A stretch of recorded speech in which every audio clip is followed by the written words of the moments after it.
Welcome.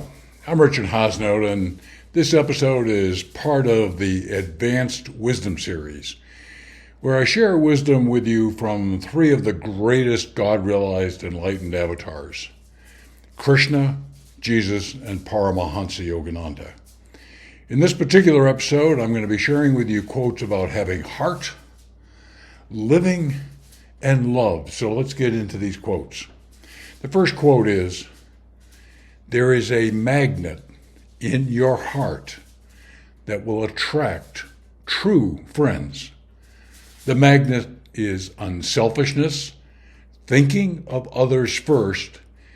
When you learn to live for others, they will live for you." Powerful stuff. There's a magnet in our hearts. Helping others creates a bond between people. Haven't you noticed that? Unselfish helping. Unselfish is, I'm doing this just for you, expecting nothing in return. Means helping with an absence of any need to get anything in return. And unselfishness by itself is a very attractive quality. By attractive, I mean it's positive and good, but it attracts good to you. And people want to be around people who are unselfish. Okay? Great quote here.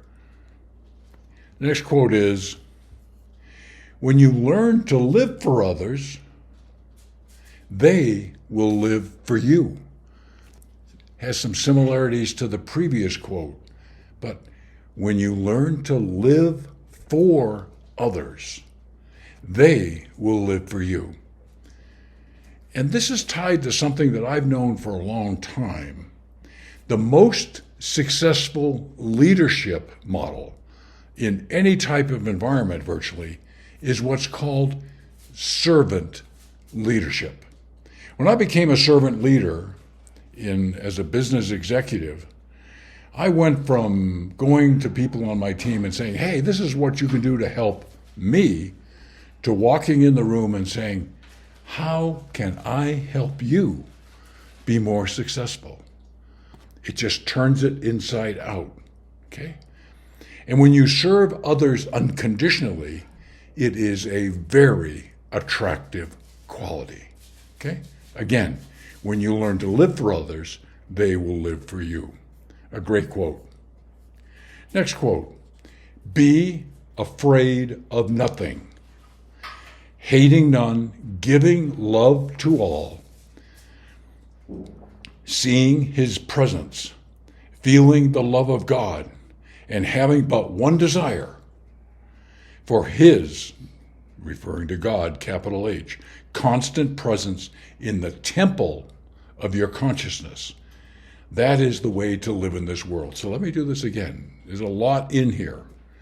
Be afraid of nothing, hating none, giving love to all, feeling the love of God, seeing his, namely God's presence in everyone, and having but one desire, for his constant presence in the temple of your consciousness. That is the way to live in this world. Very comprehensive. There's just a few comments here that I think are somewhat obvious, but they bear important reminding. Hate and fear, when you experience them, diminish you. Okay? Spending a lifetime loving and feeling God is the highest form of a lifetime that humans can live. It's what I call living a wisdom-inspired life. Wisdom, again, is knowledge of God. So living a life with knowledge of how God would want you to live this life, it's the highest form that we can live. And the quote refers to consciousness, and that is where we touch on the topic of meditation.